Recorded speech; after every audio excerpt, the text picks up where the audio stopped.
Just all the goons. Just fuck this guy up. I'll pay all the fines. Just the goons. Just destroy this guy.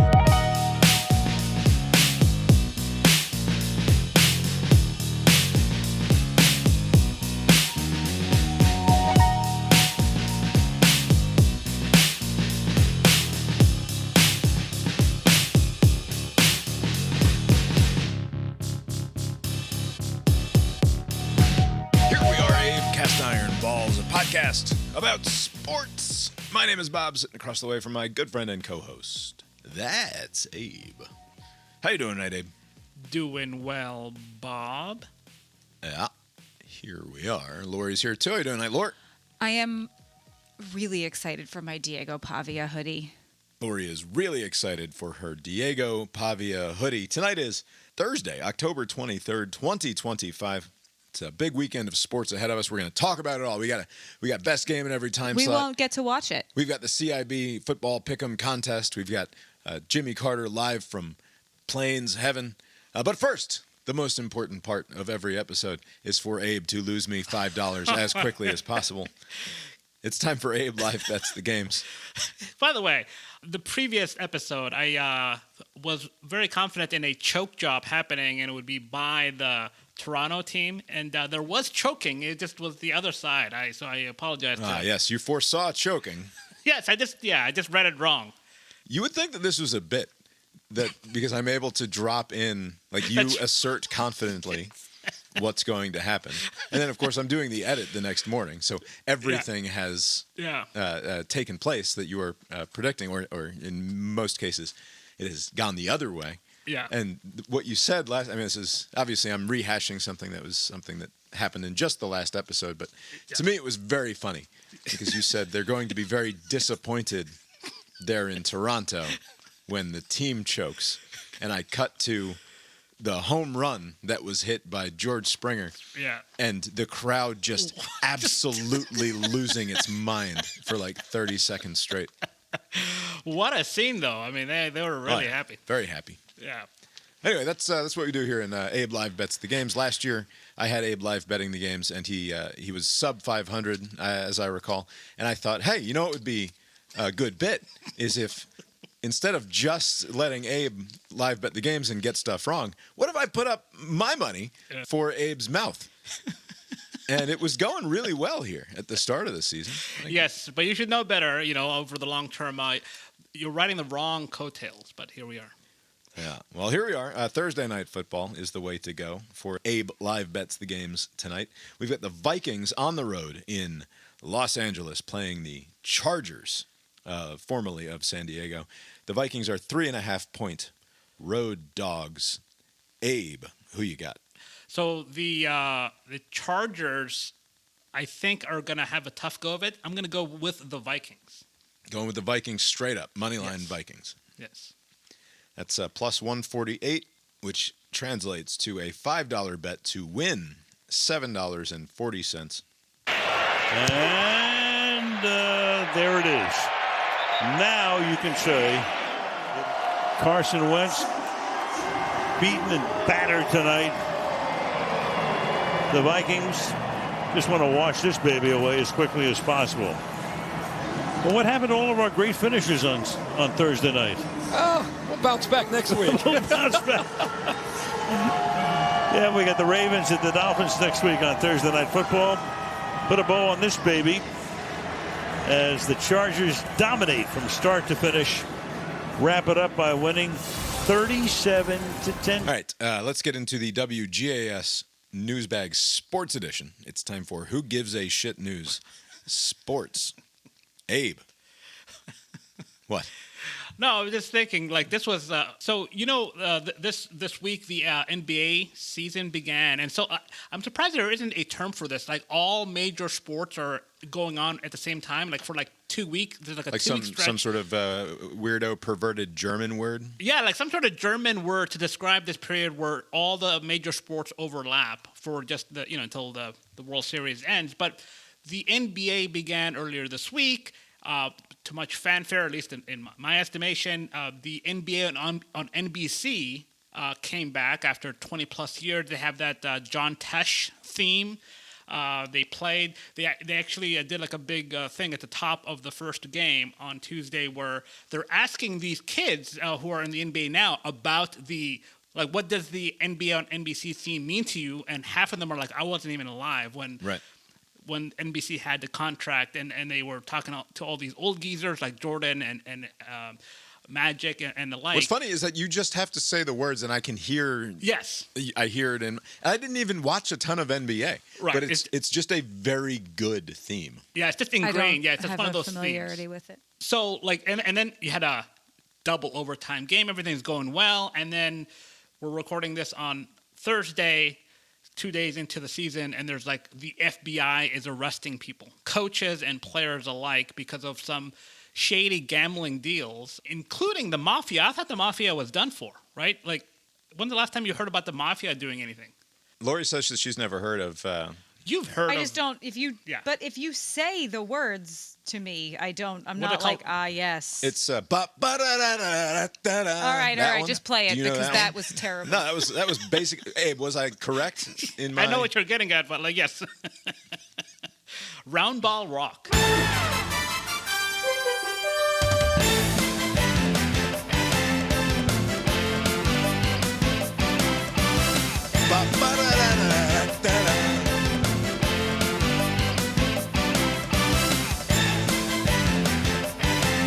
Okay. Yeah. I think of it more as a video game song. Yeah, I wonder if they did use it for any like games. I'm sure they did, right? Yeah. They Anyway. must have. Yeah, the word iconic gets thrown around Yeah. a lot, Yeah. but it's fairly iconic. Yeah, it's a very As iconic these things go. thing. Yeah. But anyways, things kind of fell apart almost immediately. There is some FBI investigation that's been apparently going on for the past few years. The timing of the arrest, I don't know if that was deliberate, to do it a day or two into the season. Like they could have, I guess, done this like in the off season, just like a month ago. They probably had the same information. But in I'm any sure event, I'm sure it was timed to the start of the NBA season, right? Like how else to explain it? But just out of spite, like what's it to the FBI to time it in such a way? Like it didn't make any sense. What's weird about this situation is, Chauncey Billups is the coach. He used to be a player, an NBA Finals champion, NBA Finals MVP back in 2004. Apparently, he was the draw. Like the mafia used the name Chauncey Billups to say like, "Hey, come play against NBA legend Billups." Like all these poker people. And so they're thinking, this guy has money. He probably thinks he's great at poker, and I'm going to take advantage of him. Little do they know that the operation there, they have technology there to where they're manipulating the deck of cards. They have like cameras. They have a lot of things to where they know what everyone has as far as their hands. And so they would lose to Billups and the like. What's strange is that I watched a YouTube video today from Wired magazine that described exactly the thing that is at issue here with Chauncey Billups and this bogus poker game. Yeah. There is a Wired magazine video and I watch a lot of Wired magazine videos. They make cool little tech explainer videos and stuff from less than 2 weeks ago that describes exactly how you can rig a home poker game by getting one of these auto shuffler things from a casino, like because these things are in all of the casinos, right? Right. And then like a casino shuts down or one breaks, and so they send it off to repairs, and then the repair company fixes it but doesn't want to put it back in the casino for whatever reason, and so it like goes on the secondary market or the black market perhaps sometimes.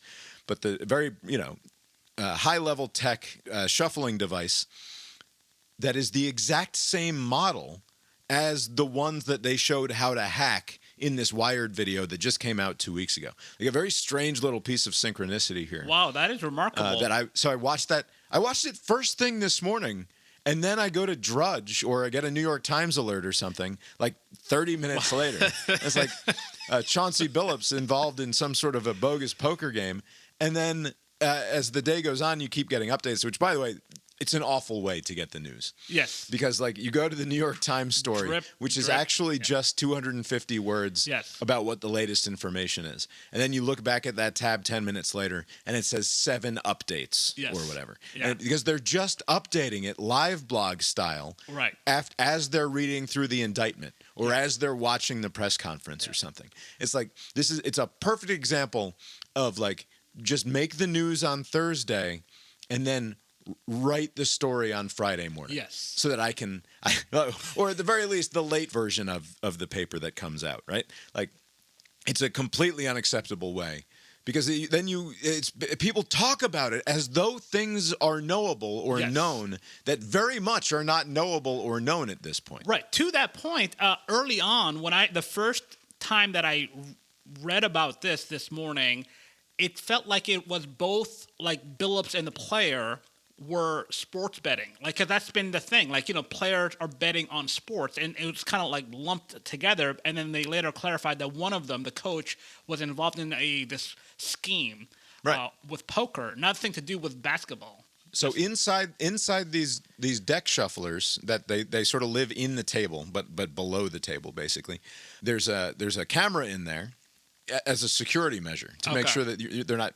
But of course, because there's a camera in there and as security measure, right? Now you can all of a sudden, if you can hack that and turn it around, you can tell the thing exactly how to build the deck, right? Because there's a function built into these machines that says, go ahead and arrange this appropriately, like make it ace through king in each suit in a row and produce that deck for me. So in other words, it knows exactly what every card is at every point along the way through the shuffle. And so it can tell you, based on the shuffle, even if you do a random shuffle, based on the shuffle, sitting around the poker table, seat 3 is going to have the winning hand on this hand. And then it communicates that out of the machine, right? It would send that, the way that the Chauncey Billups Mafia poker game was set up, is it would know where on the table the winning hand was going to be. Yeah. And then it would communicate that to a third party offsite, who would then communicate that back to someone around the poker table, who would then know whether or not to bet on that hand. Basically, is the simplest way of doing it. What's weird is that these are, I mean, they're described as home poker games. I'm sure they're like in some bigger place than just somebody's home. But like, why would they have need for a machine, right? You would think like you would want to have a dealer and maybe like an impartial, like So the dealer just picks the deck of cards up out of the machine and then hands them out. It's the same thing that they do in a casino to maximize the number of hands. I know, because you put a deck in there and it's ready to go, and then you return the second deck, and all of it you just have to reach over and grab the deck. But what you tell the people who are gathered around the table is, look, this is the exact same machine that you see in any Las Vegas casino. Right. It probably has some credibility. People probably think, it's even better than just having it done manually or whatever. But again, like, I'm trying to think, like, how many people are playing that you need to have this machine? But I don't know. In any event, you have 5 or 6 people around a table and a dealer that you're paying for the night. Like, you don't want.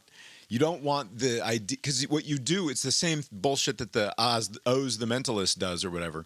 He says the thing, kind of priming you almost, Right. When you sit somebody around the poker table, you say, "Oh, I'm sure you've seen these crazy sleight of hand weirdos who can shuffle a deck. Like, I don't want you to think that I've hired this dealer who's actually a sleight of hand maestro and who's able to stack a deck. So instead, we have this unhackable machine." And he's like, you got a article from the company that says these machines are unhackable. Right. Meanwhile, there's literally a USB access port on the back of them so that you can plug into them. Right.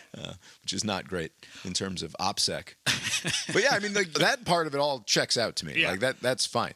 The fact that not only did they have this hacked shuffling machine and then this like communications relay system that was allowing Chauncey Billups apparently like in on it. Not just like a patsy, like who just doesn't know, like not just the bait to try to get suckers into the room, but in fact, like taking a cut of the winnings, the ill-gotten gains here, and not just by the bogus shuffler, but like with hidden cameras in the chip holders and around the table that can just read other people's hands and X-ray shit under the felt or something. Right. Very advanced shit. But what doesn't make sense to me, like, Chauncey Billups has been gainfully employed his entire life. He went from being a player, earning millions, to being a coach, earning, upwards of millions.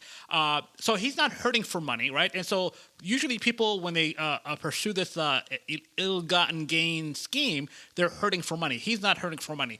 And the other thing is, people who gamble like a degenerate like Michael Jordan, he is so competitive, he wants to beat you at everything, right? He wants to know that I'm better than you at this, right? And if you're cheating, you're not getting that either, right? So, what is in it for a Billups People like who has the risk. money, and he knows that he's not better than these people at poker, he's cheating. So, what is Like risk. So I have an explanation that's more like sociological than anything else, and perhaps it's entirely ignorant and entirely wrong, and I will allow for that. And it's directly tied to the gambling stuff with these athletes.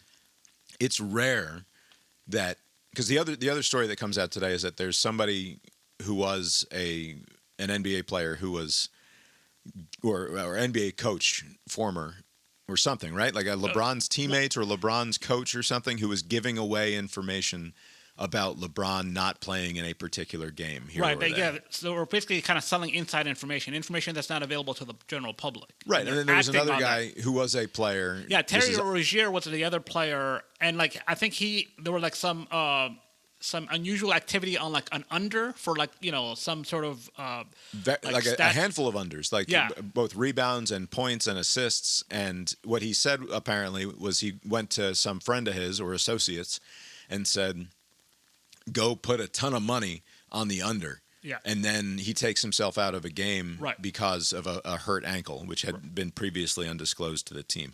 Right. But that's what gets me back to my theory here on why these people do this. The Rozier guy, maybe he doesn't need the money. He makes millions of dollars. He's probably fine. Chauncey Billups, as you say, gainfully employed, millions of dollars, respected around the game, right? I mean, a legend, really. Detroit Pistons champion, and now coach of the Heat. Yeah, and as recently as last night, he was giving a press conference after the game because the Trailblazers, I believe, lost, and so he's as of yesterday, he was the head coach. Right. Oh, sorry, I said Heat, Trailblazers. Yeah. I think that this is a symptom of the hangers-on. I think this is a question of taking care of the boys. Like Michael Vick. Okay. What I think happens is a buddy calls you up and says, hey, I know a guy who knows a guy, and what they need is a big-time name, Chauncey, and you are a big-time name. Right. And it would really help me. This is his cousin, or not his cousin, but close to his cousin or something, right? And he feels he owes him a favor. He feels he owes him something. It's somebody not necessarily in the inner circle, but somebody that you're supposed to take care of, perhaps, when you have a whole ton of money and a lot of other people in your circle don't have a whole ton of money, right? And but maybe we can help a buddy out by just doing this favor. And I don't know if I don't know at all that that's what Chauncey Billups is doing. I suspect with all of the gambling stuff, or the majority of the gambling stuff, it's a lot of, are you sure you can't help me out? I'm in your squad. Can't you help me out? I did not consider that. That makes sense because I'm sure Billups and others are I am definitely not going to be appearing on the next iteration of 30 for 30 broke or whatever. I don't know how many they're up to. I think they're up to 2 maybe. So he's so I'm not going to give you my money, right? But I'm going to use my name, my brand, to benefit you. Now, typically that's done for hey, I got a suite. The owner gave me a suite, and you guys can partake in that. That's the sort of benefit you can expect. But not, I'm going to commit crimes for you, right? That seems to be ridiculous. But I think you may be right. Maybe they're thinking. I think it probably isn't. It's not a great theory for the Chauncey Billups thing. But it makes more sense of all the other. I mean, because it didn't. He didn't need the money, and he's not itching. Or he's not scratching a competitive itch in this instance either. So what else? Unless he just gets off on the smug knowledge of knowing that you're ripping these other idiots off. Things. People like doing risky things. Or maybe he got especially in people deep. Who like gambling. Maybe he got in deep with the organized crime people, and they're you can pay this off through this sort of thing. Yeah, I mean it is all tied up in the mafia stuff apparently. Yeah, which again, they lay dormant for many years. I don't know what happened. Maybe they've been around this whole time and we just didn't know it. Yeah.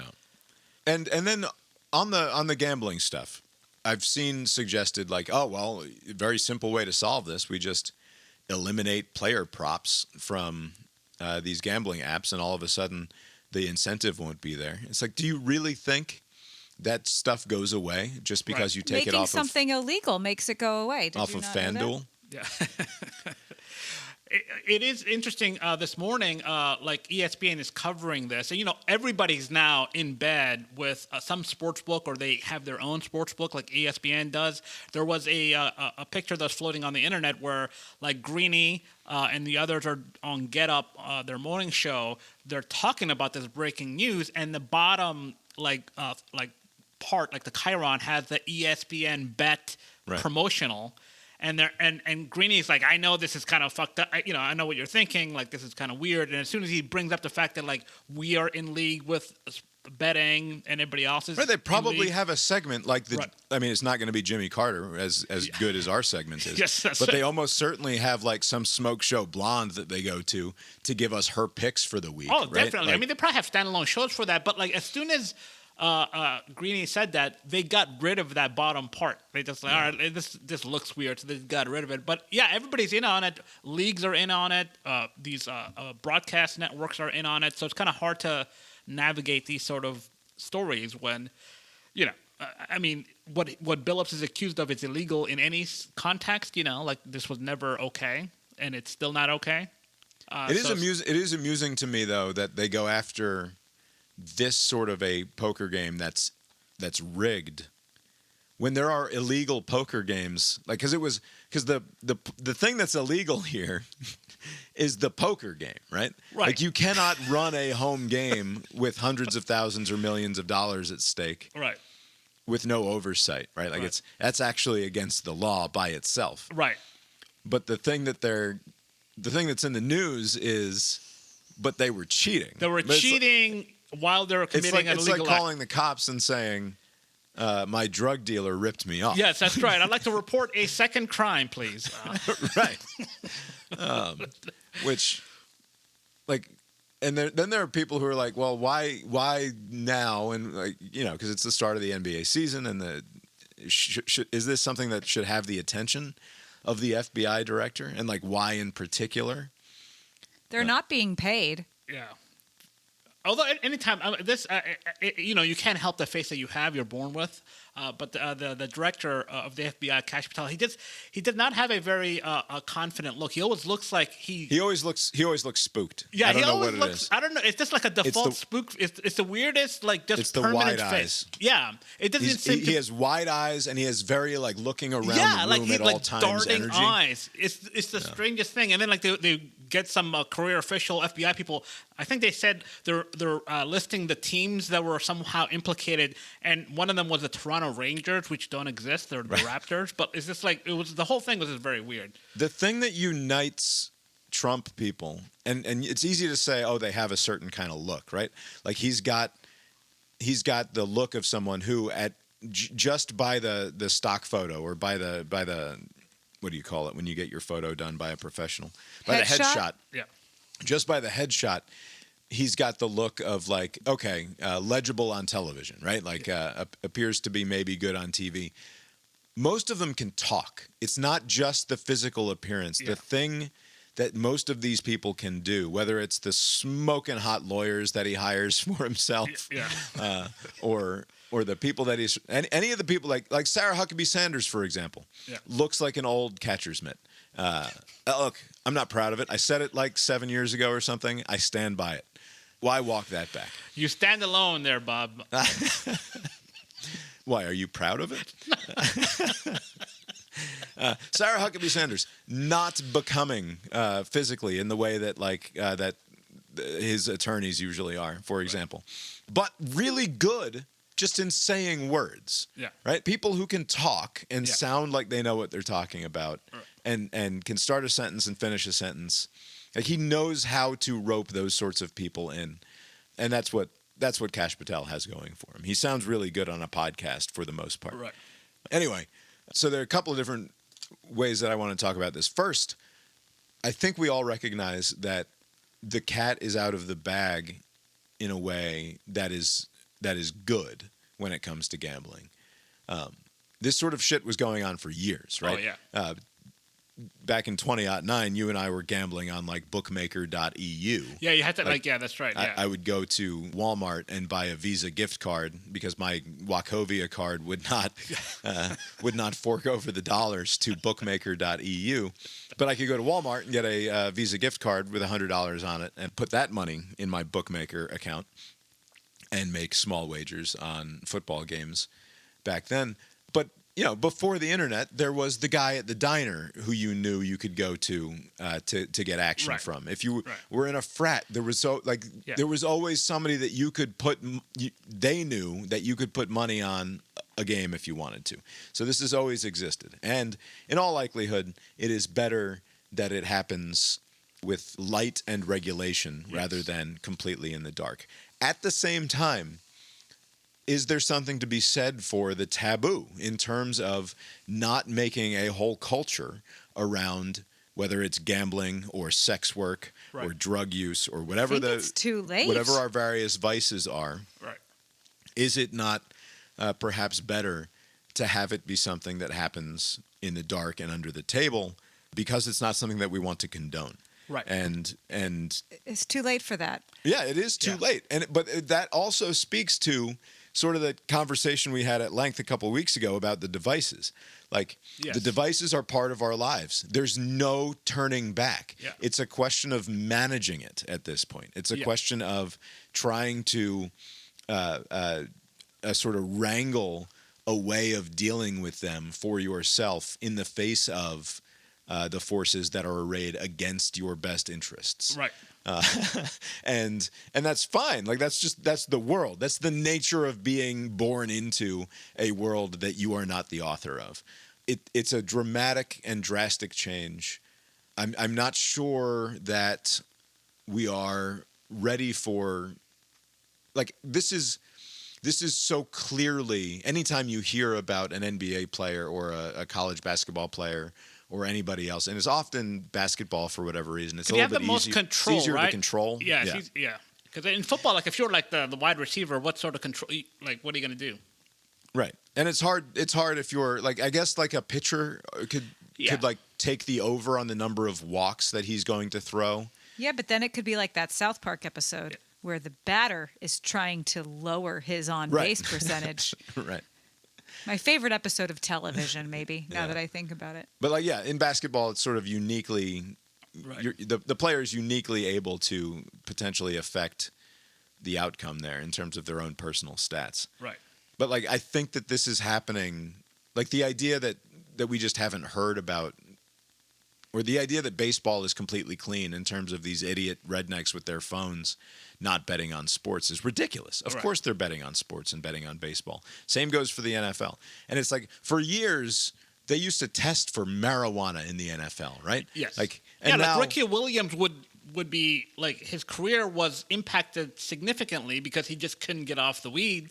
And now it didn't. And when was the last time you heard about somebody in the NFL in trouble for marijuana use? Yeah, no, they just right. you don't hear that. It's just we understand. Literally 97% of you are probably taking weed, and so we're not going to enforce that at all anymore. Right. I just don't. I don't know how you, like, what does the sports world look like if we recognize that this is something that is effectively unpoliceable? Well, I think. Okay, to that point, though, I think, the larger point, we can't go, there's no going back. So, like, you have to kind of manage what we have. And because it's in many ways easy to detect, all of a sudden, all this money on the under in this one game in March for this Terry Rozier guy with Miami, there's something fishy going on here. Like, there's so much activity on this one random game, right? Typically, there's probably, after a while, there is a typical amount of bets happening for each game or whatever, right? Some volatility here and there, but mostly pretty stable. And so they're able to detect when something unusual happens. So if they're able to detect and catch... Right. Somebody puts $50,000 on, like, Arkansas State and the under. Right. Yeah.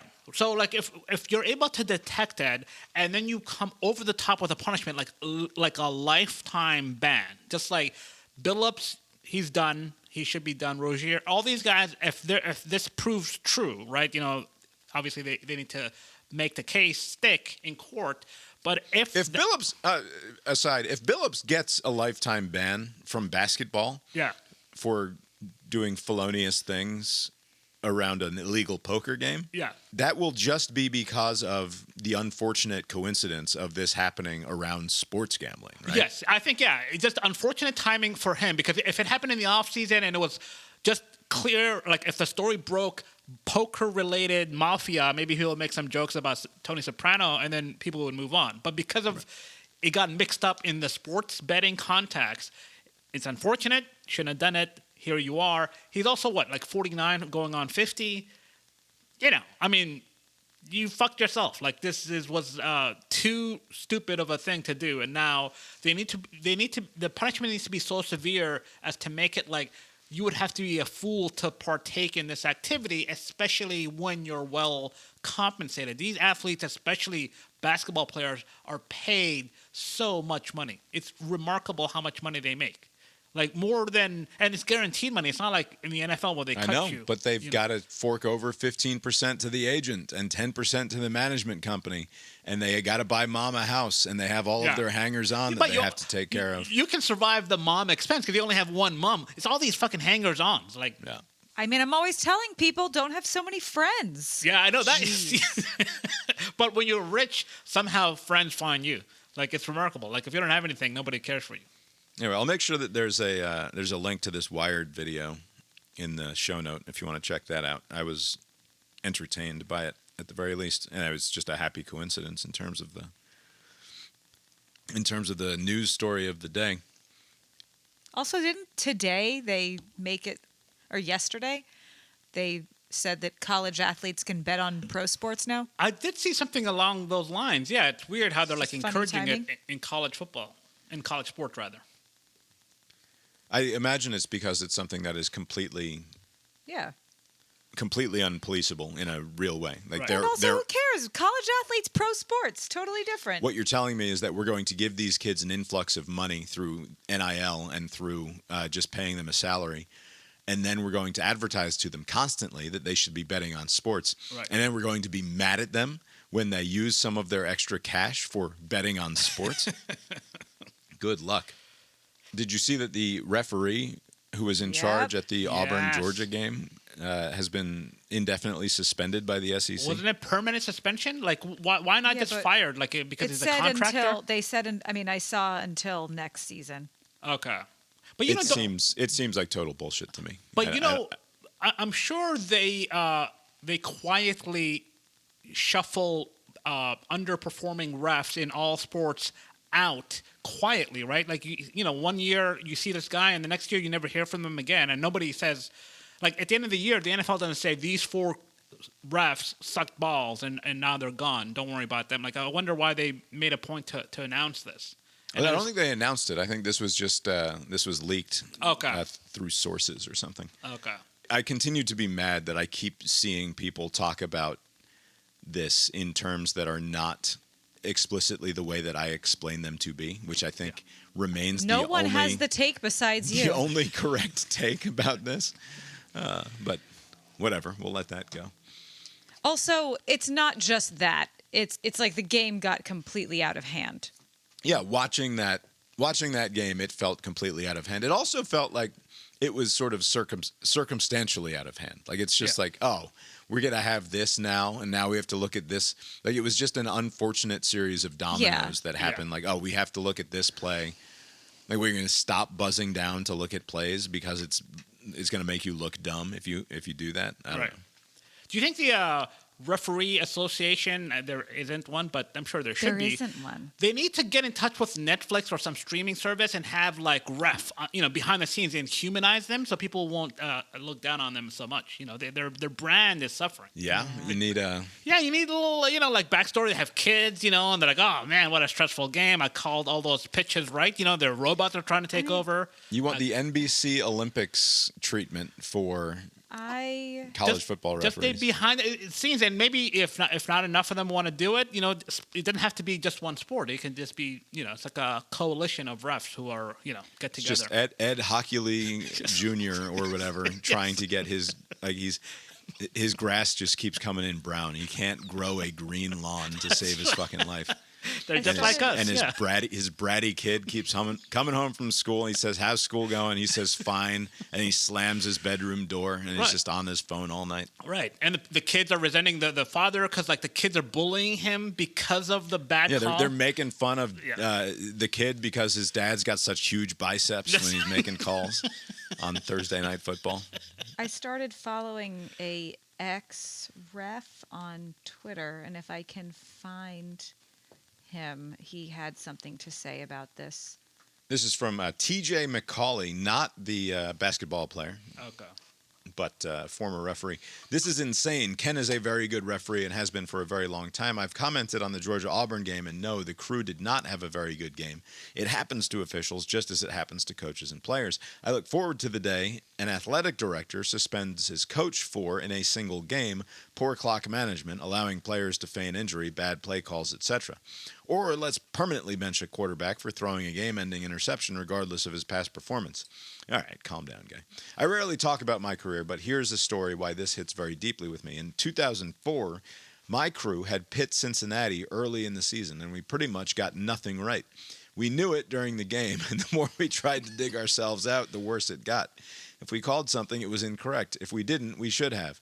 I'm sure anyone who's ever played a sport can relate. That year, the Super Bowl was assigned to the highest-ranked Crew. After that game, while we weren't flawless, we were somewhat close to it the rest of the season. We were not permanently suspended, nor were we suspended for a single game. We ended up the top-ranked Crew and worked Super Bowl 39. Okay, so that's Terry McCauley, the NBC rules analyst, Terry McCauley, right? Isn't that guy? McCauley, Is I think it? so. But no, McAuliffe, you mean? Like McAuliffe is the other guy, right? Terry McAuliffe? No, yeah, this you is might just be a right. different guy. Yeah. But, he does make a good point, like in isolation, anyone can have an off People weekend. fuck up. This guy, and this Crew, they rallied. They got the Super Bowl. Yeah. It's point is, it's like, what are you going to... They fucked up. They had a bad game. Yeah, but Hugh Freeze says there was a goddamn conspiracy. Yeah. Will the ref association protest this Saturday? They'll just throw a flag to start the game, just like this. No, probably not. They gotta support their guys. I don't know what I've never fully understood what gets you a sideline violation, but I've always heard warning sideline violation over there, right? Yeah. I assume it's like they come out on the field or whatever too far. I think wasn't Hugh Freeze almost given one, and they almost given it a flag, and then they turned it into a warning, because he got carried away when he was complaining about the touchdown that wasn't. Did you see Sean Payton last week in that Giants game? He comes sprinting onto the field, and yes. And no flag on that. Yeah. I don't know what that was about. Maybe it's all about the relationship people have. Some people can get away with it. Like Draymond Green in the NBA gets away with a lot because his baseline is so high. So maybe Sean Payton's baseline is higher than other coaches to where they tolerate more stuff. Yeah. Sean Payton actually has to do a violence because everyone is so used to him behaving so poorly. Yeah. I meant to play this earlier when we were talking about the gambling stuff. What the fuck is Stephen A. Smith talking about here? He's not stopping. Because in his eyes, he's only got a year. Because if the GOP doesn't win, then who knows? I don't know if we have ever, in our lifetime, been in the midst of a sports environment like the one we are going to be forced to embrace over the next year. Because he has no intentions of stopping. All I'm telling you is what I've been told. Don't kill a messenger. I talk to everybody because I want to hear the information. I'll stop it there. He's talking about the Chauncey Billups and other gambling news of the day as though this is Trump coming after sports. That is an interesting take. Where's the lie? So he's saying that Trump has an enemies list, and it includes a lot of sports people that talk shit about him over the years. And he's sicking the FBI against him. I mean, a lot of this stuff happened during the Biden years, right? Like, I mean, like the the investigation goes back 3 years. I think, right? so it's like it seems kind of weird to think that, but he's got sources. Like, what? I thought he just talking out of his ass. What was that last part? You podcast with somebody who's got sources also. That's right. Maybe it's the same sources. He's talking to people, or people talk to him. Anyway, I was just amused by Stephen A. Smith sort of asserting that somehow this is Trump's war on black. Assume black athletes in particular, of course. It didn't help LeBron's cause that Chauncey Billups, when he was leaving the court or when he was released from the place that he was held, when he was released on bail earlier today, he was wearing a hoodie with a Clutch Sports getup, so like, which is something that's run by LeBron's good friend, and he's associated very closely to that. So like, I'm sure LeBron was not happy that his brand is affiliated with this whole thing. Yeah, Chauncey Billups is as big a name. Like, remember the Shohei Ohtani stuff? With his translator. And if it comes out in 50 years that this was actually all about Shohei Ohtani, and it was he who had the big gambling problem. That's right. Like, I would not be surprised, and also I would forgive all of the people who did everything in their power to make sure that it never came to light. That's right. Yeah, because like, you would deny us all of this, Right. But like LeBron's name being even semi-associated with this because some associate of his is telling people, oh, LeBron's not playing tonight, before that gets out to the media, so that then that would change the line, and so they put a bunch of money on one side or another. Like, it must feel bad for LeBron. Oh, yeah. Speaking of, we were talking about the gambling stuff before we get into the college football weekend ahead, and we're talking about the ways in which this is just the world that we live in now, and it's ridiculous to try to stop it, and sort of, in some ways, you just have to embrace it. If LeBron James were to bet on basketball and do it loudly and proudly and say, BetMGM and ESPN Bet and FanDuel have set my over-under at 27.5 tonight. I, LeBron James, have bet $500,000 on the over. Yeah. Right? That's the thing. They should only be allowed to bet on themselves doing better. Yeah. Over should be legal. Under should be illegal. I've got myself and the team winning the game. Right? I got 27.5, over 27.5, over 10 rebounds, over 8 assists, and the Lakers win. Right? And that's my $500,000 parlay. That would make for impossible to miss television. Oh, yes. Yeah. Right? Like, it would be. I would watch basketball. It would be so good. Now, of course, you need so much more security now. Right? Yeah, that's because, like, you think it's tough to get into an arena full of 18,000 people now. Like, now you got to look at your purse and et cetera, et cetera. Oh no! Now we're going through the full TSA naked body scan stuff to get into this game, to make sure nobody takes a pot shot at LeBron's knee as he goes running down the floor. But like, wouldn't that make for a more entertaining product? Like, if we're gonna live in this world anyway. Yes. Not like Michael Jordan. Imagine if Michael Jordan, the most spiteful and hate, rage, win obsessed individual in modern history, had been permitted to say, "I've got $1 million on me tonight." Yeah. He wouldn't have Diego lost Pavia. a game. Oh, he would. If I was the opposing coach, I would exhaust all of my bench player foul abilities. Just all the goons. Just fuck this guy up. I'll pay all the fines. Just the goons. Just destroy this guy.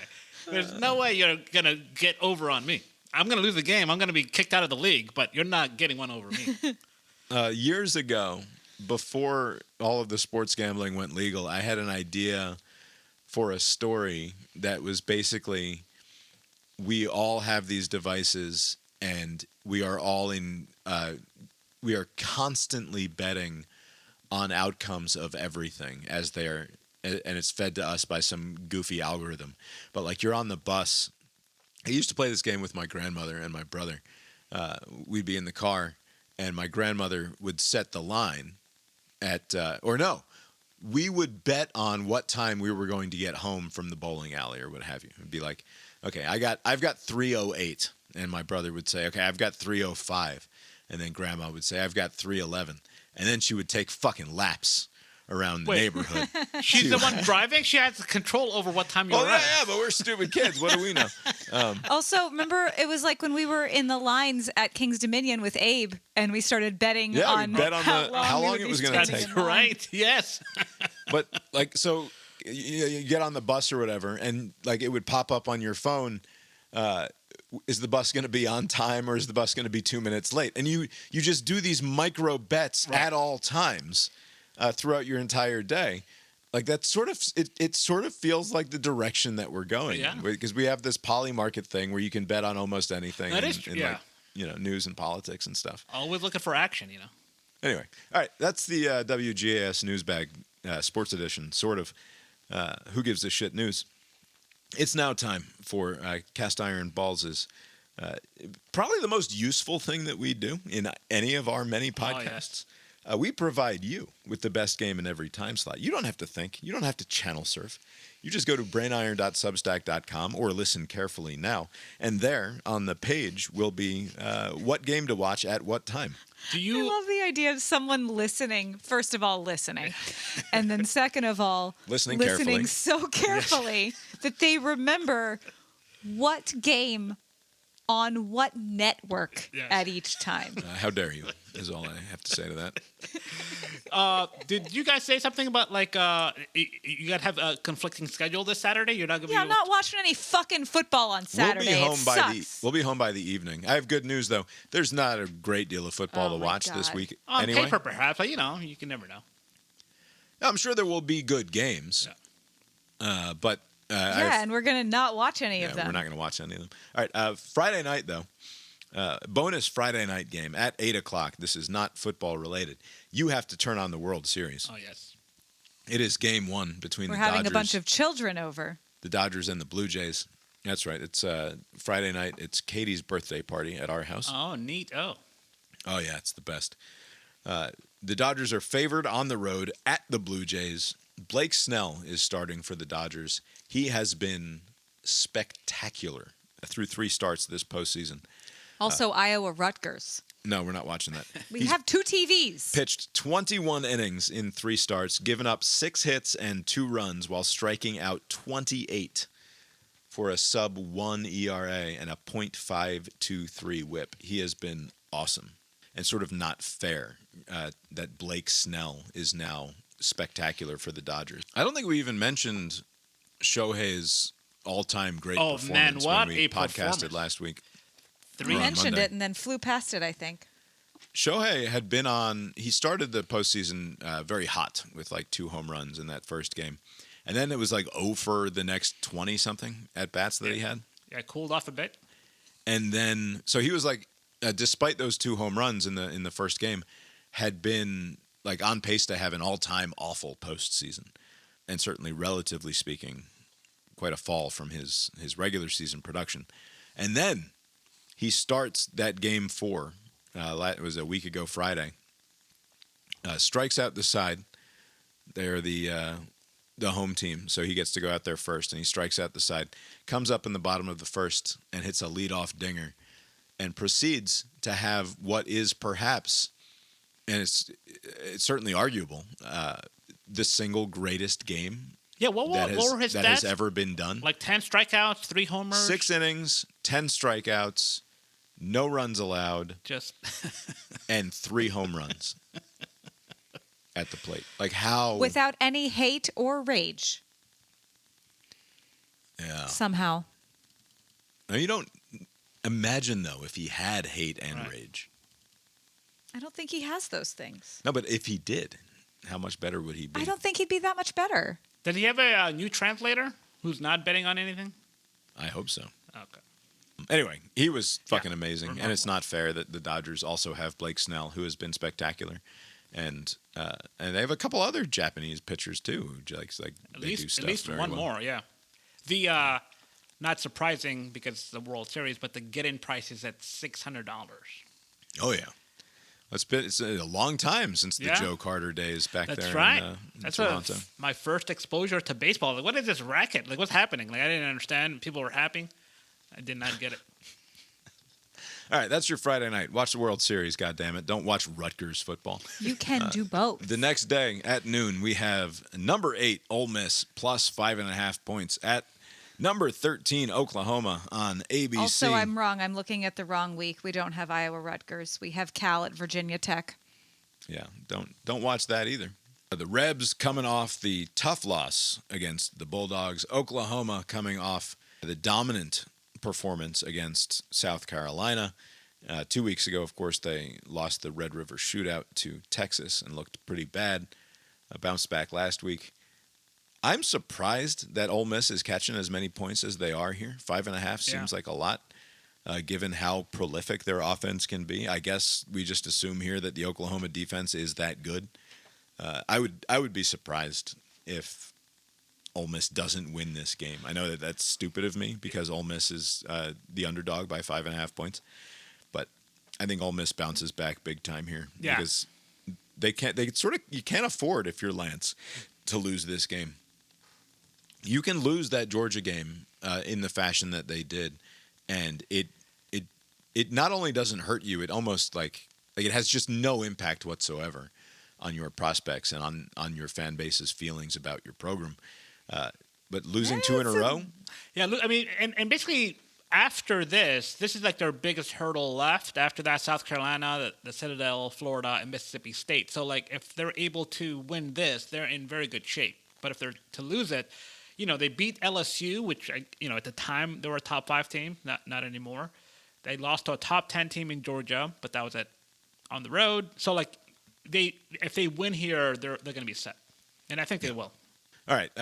On the double box on the second TV, start with Kansas State plus 2.5 at Kansas on TNT. I can't say that I remember having watched a college football game on TNT, but there have been a few this season. Well, they had didn't they get like a playoff game last year? Like, I remember there was some TNT game. That sounds right. Yeah. Like there's some Penn State or something. Anyway, Kansas State, Kansas is one of those rivalry games that you can't miss when it happens. Plus, with the spread here, it should be an evenly matched kind of game, worth keeping an eye on. Second game, Auburn plus 2.5 at Arkansas on SEC Network, starting at 12:45. Auburn catching points at Arkansas, who no longer has their head coach. Okay, what does catching mean? As in they're the underdog. They're getting 2.5 points. Is not how you would have wanted your season to go if you were an Auburn fan. I don't know what Auburn is thinking in terms of long-term Hugh Freeze situation. If you lose to Arkansas... Good Lord. And then the 5th straight SEC loss. Yeah. To Arkansas? I mean, that's not survivable, right? I wouldn't think so, but who knows. All right, that's the noon window. Only 3 games really worth keeping an eye on there. At 3:30, we have... UCLA, Indiana. What, at noon? Yep. UCLA is I don't have it in front of me, 28 points or something? What is the number? 25.5. 25.5 points. Why are we going to watch that game? I know UCLA... We aren't. UCLA has been better than people would have guessed after they fired their coach, and they have the interim coach, and they got Jerry Neuheisel there running the offense. But why? I mean, I guess in theory, any chance you have to watch Indiana right now is worth doing because they're the number 2 team in the country. But I don't think you need to go triple box for this game. What are we talking about? We're not going to watch any of them, so good. 25.5 points. All right, 3:30, number 5. I think this is the game of the day, and ESPN agrees with me. This is where game day is going to be. It's in Nashville. Number 15, Missouri, plus 2.5 points on the road at number 10. That's number 10. Right. Vanderbilt Commodores on ESPN at 3:30. Favorites again. I mean, this is a nice little stretch run this Vandy team has. Yeah, we'll get into picks later, but I don't think Vandy gets it done here today. 3:30, second TV, double box once again. Number 11, BYU plus 2.5 at Iowa State over on Fox. That one seems interesting because the number 11 team in all the land, BYU, who won the Holy War last week, still getting no respect despite being maybe not the class of the Big 12, but right up there with Texas Tech in terms of their potential to win the conference and make the playoff. On the road at Iowa State, and you're the underdog, despite being undefeated. That's not very nice. At the same time, on ABC, number 4, Alabama, minus 12.5 points at South Carolina. I don't even know why that's on the double box, except that there's not a lot of other very good games this weekend. And it's not like South Carolina had like a puncher's chance. Like it seems like they're gonna lose pretty comfortably. Yeah, it seems like that's going to be ugly. Their offense has not been able to figure anything out. Shane Beamer comes into this season riding extremely high. Oh, yes. Right? Like, we've got everybody thinks that we've got a Heisman candidate quarterback here. They might be a dark horse to make the playoff, win a bunch of games this year. What happened? I don't know. Like, where does he go from here? Is he in a situation where he jumps now? Like, because he still has that gloss of maybe having a good potential here, right? Like if you're him and a halfway decent job comes open. I mean, his stock is pretty low. I mean, this would probably. I mean, I think Kentucky's the only SEC game they've won. Other than that, they've lost, and so they have now Alabama, Ole Miss, Texas A&M. This is going to be a tough stretch. 3 more losses. Yeah, so 3. So like his stock is trending downwards, right? So like him bailing. Didn't they extend him after last season? Right, too? but as far as like leaving, who is this? Shane Beamer. Oh yeah. But he's not like in a good position for him to like catch on with like a higher profile team, right? So he can. Well, except for Virginia Tech. But I guess would they want him in this state? I don't think Virginia Tech can hire him now. He's going to be 1-7 in the SEC this year. Unless something. I mean, again, I just maybe against Texas. I mean, of the 3 teams they got coming up, I think Ole Miss is a better team. Texas A&M, I'm still not sure about. So maybe they can possibly win there, but that's not likely. And then even against like their rival Clemson at the end of the year, it seems like not a good outlook for them. Maybe they can beat Clemson. Stop rewarding coaches for replacement level seasons. Yeah. Well, you either get rewarded or fired. So No. Just play out the contract. Just work for the money that you were promised and be done with it. All right, that's the 3:30 window. Moving on to we also forgot to talk about USF Memphis, which could be very important. I didn't forget to talk about it. Did we talk about it? No, I'm just not. I wasn't interested in talking about it. What's your level of confidence with Texas at Mississippi State? Do you think Texas is gonna? Because I think Texas wins that game. Just after that performance against Kentucky, I don't trust this Texas team at all. Even against a shitty Mississippi State. What's the line on that one? 6.5. Mississippi State has lost so many close games this year. 6.5. If they had beaten Florida last week, like if they had sealed the deal and proven that they could do it, then I think I might be closer to saying maybe Mississippi State can get it done. But when you trip over your cock and balls in the way that they did last week, where they're throwing on 2nd and 10 from their own 30, it's an implication that there's giant cock and balls there. Yeah, but like big floppy stupid ones, not not mighty powerful cock and balls. An expert.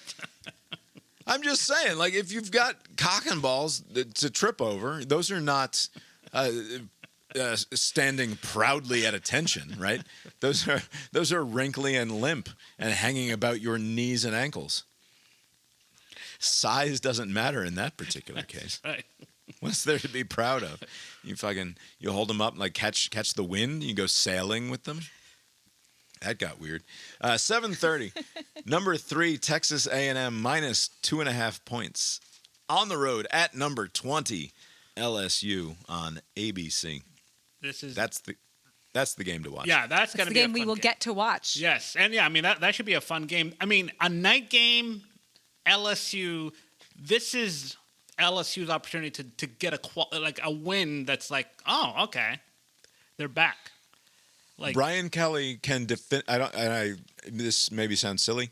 He can save his season by beating Texas A&M here. Right. It won't matter what he silly. does the rest of the year Right. if he can win this game against Texas A&M. Right. But what's the get-in price, Abe? Oh, the get-in price for this is $70. A reasonable $70. See? Fairly affordable. Yeah. And that's with all of the Aggie psychos probably wanting to make this trip, right? Yeah, that shouldn't be too bad. Actually, I don't know the distance between College Station and I think everywhere is far from there. Yeah. Texas. It takes forever to get through. You've got to be bummed if you're a home underdog against Texas A&M at night, right? Yeah. If you're LSU. Yeah. But they're the You're third mad is what team, you are as a fan. Undefeated Texas A&M. I'm interested to see how this game shakes out, and I think LSU. I will be legitimately shocked if Texas A&M doesn't win this game. Really, LSU has been a mess. They need to win this because they're not winning next week against Alabama on the road. So this is their. All right, second TV. You can put it back in the basement. There's We not could play video games on one. Yeah, you could set up the Nintendo on the second TV, I guess. But you're all set there. There really is nothing. Stanford, Miami, Michigan State, You were referring Tennessee, Kentucky. I'm excited for that. I don't know how you can be excited to watch the Lesser Stoops do I anything. like bad football. Well, then you're in for a treat. Good news. I got a quad box for you. Never mind. Keep the TV up in the living room. There are at least 4 bad football games on. The bad football games are the ones that are fun. I didn't know the assignment was find the 4 worst football games in No, every it's find time the slot. most fun ones. Anyway, it's that better be a good goddamn game, Texas A&M and LSU, because it's the only game of the day we're going to get to watch, since we'll be busy doing other nonsense all day long. Since Bob scheduled all the baseball on Saturday Look, because of I had to fundraisers. avoid the Cancer I Kid know. on Sunday. Wait, you want me to counter-program the Cancer Kid Fest? Yeah, I didn't think so. All right, that's the best game at every time slot. It's now time for the CIB 2025 Football Pick'em Contest, updating our standings since we were unable to officially do so in Monday's episode. Unable? Oh, because we were waiting? 'Cause we were waiting on Steve.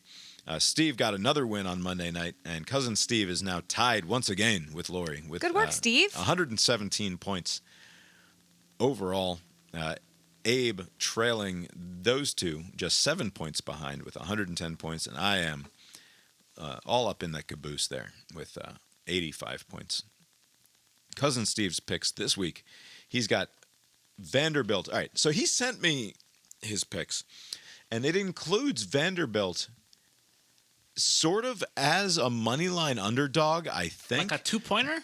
That But can't be I right. couldn't find anywhere at any point where Vandy was the underdog here. So I think it started that way. But maybe he's going for the 2 points. Yeah, I don't know. We're going to call this a 2-point game for Steve. So if you want to, you got big problems with that, Steve, you can take it up with the Bob. with management or something. But I couldn't find anywhere. I don't know if you bought this line up a little bit or whatever, but this is a 2-point game for you. I hope you're fine with that. You've got Vanderbilt outright. If you hear this and you want to send me an email and say, look, I'll eat the 2.5 points. Yeah. Bob doesn't read emails. We can turn that into a 5-point game for you. Right. But as of right now, it's a 2-point game. He's also got Michigan State plus 14.5 points. That's a gnarly situation for Michigan State to be in. Remember a couple of years ago when Michigan State hired Mel Tucker and they were like on the come, Michigan State's going to be great. And Don't say come. All right, relax. And then Mel Tucker gets himself into some trouble, and now Michigan State is more than a 2-touchdown underdog against their hated rival Michigan, who just sort of not after winning the national title, only avoided the death penalty by having their coach fuck off to the NFL. Yeah. Perfect timing for him. Yeah, I remember. I also remember, didn't he sexually assault the sexually assault awareness lady? Yes. Mel Tucker? Yeah. Yes, sort of. Right, Yes. Which was kind of. He's got one of those very good spoonerism names. Tel Mucker is a very good melt. Yeah, it's just good. All right. Steve's also got North Texas minus 26.5 points. Where's the FBI when you need them? Why are you Against betting on Charlotte. North Texas Charlotte football? What's going on, Steve? What do you know, Steve? What the fuck? I had to add this. The way that I do this spreadsheet, just so a little behind the scenes, how the sausage is made. I list all of the top 25 matchups of the weekend. Yes. And then I go through all of the other Division I football games and find between 10 and 20 more games that are worth keeping an eye on. And I add them to the list of games that we're picking. And then I list all of the NFL games. Believe it or not, North Texas minus 26.5 at Charlotte was not on my other games of note It list. escaped your notice, did it? Yeah, and so I had to add it to the bottom of the sheet here. That's a Friday night game when the World Series is taking place. No one will be watching Yeah. when North Texas cheats in whatever fashion they're planning. Or Charlotte, I guess. Yeah. Maybe what he's got is an inside line at Charlotte, That's- and he knows they're all going to throw this North Texas's way. The get-in price, $6. Well, let's go. Fuck it. Vikings home or road dogs against the Chargers. How's that looking right now? Looking very good. It's 14-3 Chargers. Not looking good. What you're saying is poorly for Less so for me, yes. for you. And you. Me, incidentally. And then he's got the 49ers as road dogs against the Texans. Not bad. And that is Cousin Steve's picks. Lori here has got Oklahoma minus 4.5 points against Ole Miss. She's got Cincinnati also minus 4.5 points at home against Baylor. Northwestern outright against Dylan Ravioli and Nebraska in order to ensure the ongoing humiliation and lack of a Penn State job for Matt Rule. She's got Cal plus 4.5 at Virginia Tech and Arkansas minus 1.5 points at home against War Eagle. That's what- Abe, where are you going this week? So I got Ole Miss winning outright against Oklahoma. I think they're the better team. Vandy 2.5. I think they'll win at least by 3. By the way, if this turned out to be like a 1-point Vandy win and Steve gets his 2 points and I get nothing, I'll be upset. LSU, they have to win this, and I think they will. I don't trust this Texas A&M team, despite the fact that they have not lost yet. This is a great opportunity for LSU to win a game. And then on the NFL side, Bucks versus the Aints. I think the Bucks are clearly superior, 4.5, no bother. And the Steelers, Packers, Rodgers playing his old team, and I think the new team, Steelers, are going to beat them. So I got the Pittsburgh Steelers over the Packers. Rodgers does have that level of spite Yeah. to show up and play well against his old team, I would think, right? Yeah, I think so. All right, I've got Memphis. They are catching 4.5 points at home against South Florida. I am taking them as the outright winner. I will take Ole Miss as the outright winners on the road at Oklahoma, as will Abe. I've got BYU as outright winners on the road against Iowa State. Enough disrespect for my Mormon brothers. I've got Texas A&M minus 2.5 points against LSU going the other way. I agree, Abe. It is a must-win game for Brian Kelly and the Tigers. Brian Kelly doesn't win those often. Yeah. So I'm going with Texas A&M instead. And then I will take Kansas State in the coin flip rivalry game between them and their co-staters there in Kansas. So you have a very slight deviation from your usual all dogs pick. Like, are you changing course from your irresponsible way? Yeah, it's still 4 out of 5 Yeah, that's true. are outright dog Could have made it winners. 5 out of 5. Trust in Brian Kelly, Bob. No, Why would you trust Brian Kelly? I will take Texas A&M, the number 3 team in the country. He seems like one of the least trustworthy people. In a football context, actually, even in a football context, he's not trustworthy. Yeah, in don't trust Brian Kelly. All right, that's the CIB 2025 Pick'em contest. That's all done. That means it is now time to go live to heaven for Jimmy Carter's presidential live of the week. Hello once again to my dear friends at Cast Iron Balls, and also to Abe, who sure was blowing a lot of hot air past his peanut chumpers about how poorly my picks will go, considering who's riding bitch in the rankings. Now, Abe, you couldn't pick your own nose without a full-page step-by-step memo, the approval to supervisors, and a full 30 p.m. Friday meeting. You spiteful and essential pencil pusher. I saw that President Trump is having the east wing of the White House demolished to make room for a new ballroom. Did you know that Rosalind was the first to have an official office of the First Lady in the White House? They called her an activist First Lady because she had a big staff and came to cabinet meetings and was always in my ear about policy stuff. I took that sort of criticism harder than she did. As Rosalind always used to say, ignore the haters, Jimmy. They just can't handle First Lady who fucks. Then she'd pop me one on the rear and tell me not to wait up. Lord, how I miss her. I just can't seem to track her down up here, in heaven just here.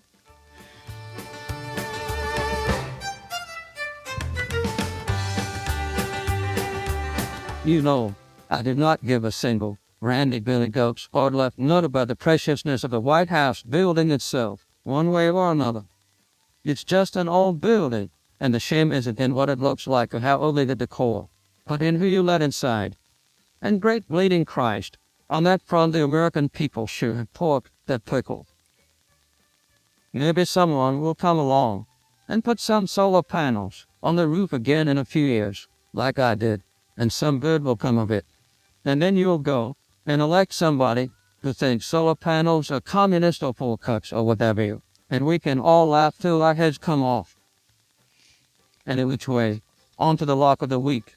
Tennessee is coming off quite the disappointment in Tuscaloosa, and has to travel to Lexington to play the Wildcats, who were still coached by the lesser Stoops, for reasons ungraspable to the rational mind.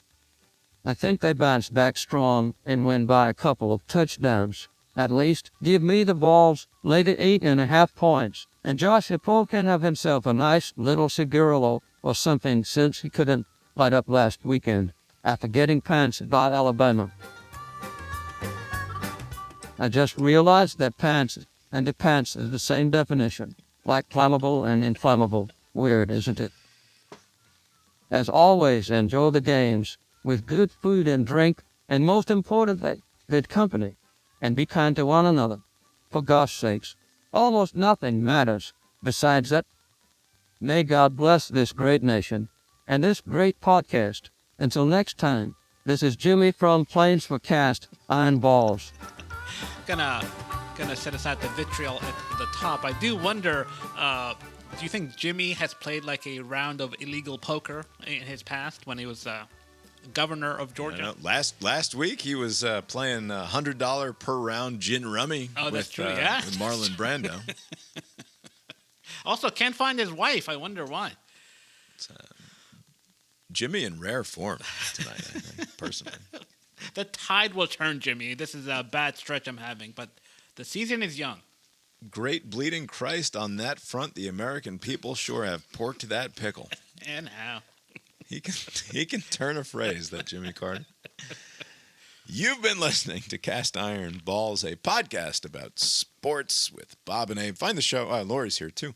Find the show on Substack, brainiron.substack.com for more from us, including the Billboard Hot 100 show, the Philip K. Dickquisition, and of course the flagship podcast of the Brain Iron multinational media empire, Cast Iron Brains. The opening and closing themes of the show were composed by Mark Gillig, tetramermusic.com, Tetramer music.com. For more from Mark. Abe, anything else in the world of sport catch your eye this week? This is probably the third or fourth time I'm mentioning something along these lines.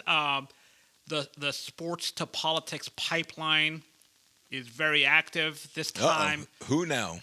And this is going back to Alabama again. You guys remember A.J. McCarron of Alabama fame. Yeah. Won a couple of titles. for Nick Saban back in the day. He is now running for lieutenant governor in his state of God. Alabama.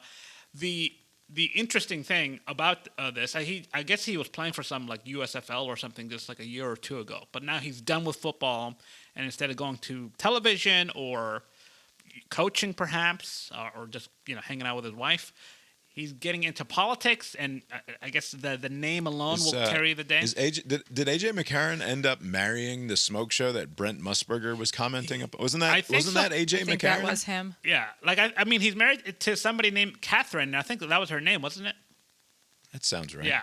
Anyways, what's interesting about there's the local story talking about him entering this race. I don't know how competitive the lieutenant governorship is in Alabama, but we'll see. He's like he cited Charlie Kirk as like inspiration for him joining the cause.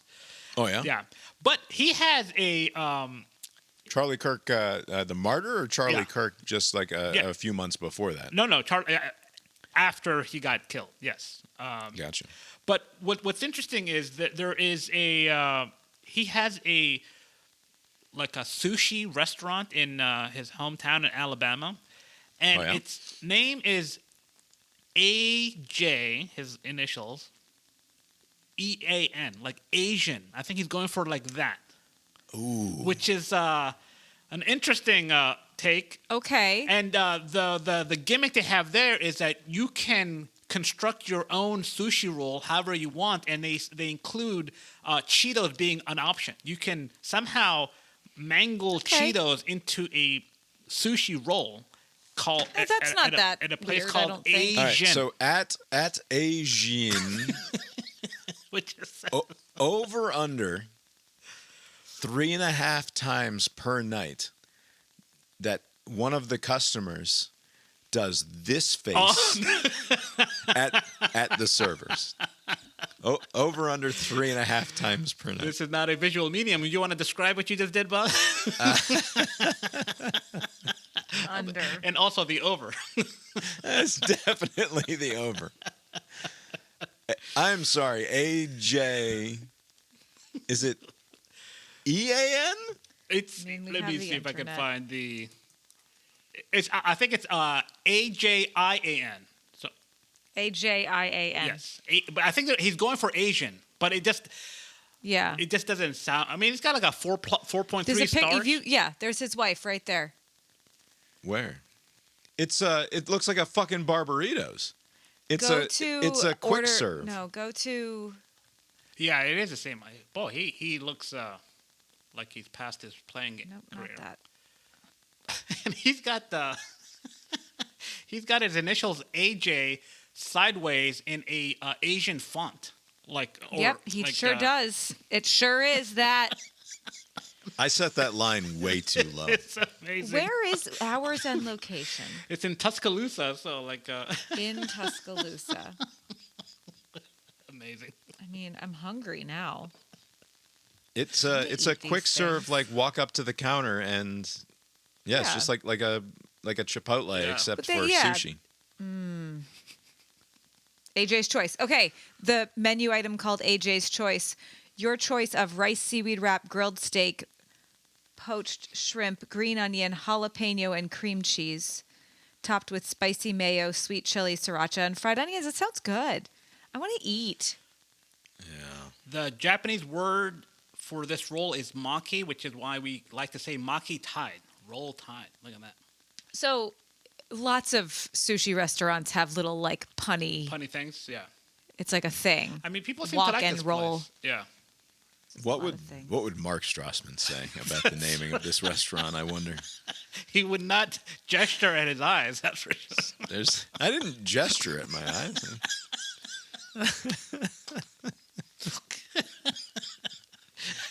Lori, anything else in the world of sport catch your eye this week? No. That's probably for the best. Abe, you got anything else for us tonight? That's all. I guess that's all we've got for you tonight then. Why is it for the best that I didn't have something to add? Because it's time to be done. Okay, well, you This is talked a- about basketball and gambling it's a for bad half weekend an hour. of sports action, and we put down 90 minutes to tape here. What the fuck? You talked about basketball and gambling. I mean, as usual, I will assume, just based on the visual evidence before me, that you guys talked way more than I did. Abe, have you got anything else for us tonight? Nope. Well, I guess that's all we've got for you tonight, then, and we will talk to you next time. Later. You know, if you're a non-athletic or non-athlete politician in Alabama, you must be like pissed off. Like all the jobs are being taken by these schmucks, the Tommy Tubervilles and AJ McCarrons, and all these jobs are being taken by these schmucks. In politics, has always been the case. No, but these are undeserving schmucks. The sports schmucks is not a new wrinkle, really. Also, look at that picture of AJ McCarron. He's no longer athletic. That's true. Was athletic.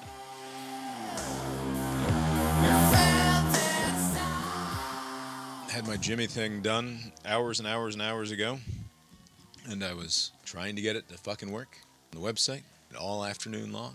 Website wasn't working, losing my shit. Then I tried to do it in Donald Trump's, like just trying other different voices. Yeah. I tried like 6 voices. None of them would work. It would go pending, pending, pending, pending, pending. I put it in Trump's voice. Fucking right away, it translates it to Trump. Like, what the fuck is going on here? Hello once again to my dear friends at Cast Iron Balls, and also to Abe. It will do Trump, but not It was doing Jimmy. Trump and not anyone else. And then at like 7:37 or something, it finally, all of a sudden, it's working again. And I get Jimmy done like Wow. 90 seconds ago. No kidding. Yeah, very annoying. I assume it's like Twitter and Elon, where he required that his tweets go super mega viral and would get super mad and fire people if they didn't. And somehow Trump only wants the Trump AI voice to be working on my bullshit AI website. Do you think Trump enjoys people imitating him? Because so many people do it. I'm sure he doesn't mind it at all. My client, who is a big Penn State fan, a couple years ago, I told you then when it happened, she put her house in like Western Maryland. She has a lake house in Maryland. She put it on the market, and she figured out eventually, because of the signing the closing thing, the buyer was James Franklin. No shit. Which was, yeah, just a cool, like, How James rich is Franklin this bought friend my of house. yours? Holy shit. What? They're How all rich is your friend? Okay. They're all rich. Good They spend Lord. so much money on their. Where was she? Where was she? What house got bought? Her house, a lake house in Maryland, that she had. She sold it because she didn't want it. You know, stupid. It was like 2 hours from State College, and like 4 hours, whatever, like 2 hours from here. I see. It's on the market. Oh, is it? It's not surprising. Yeah, that's but not she, surprising. yeah, she looked. And, Yeah. and she was like, it's fucking hideous what they did to it. Like, because, like, the wife, they wanted all these, like, changes, like, more modern. And she was like, no, they can just do that later. The proceeding was created with 100% human content.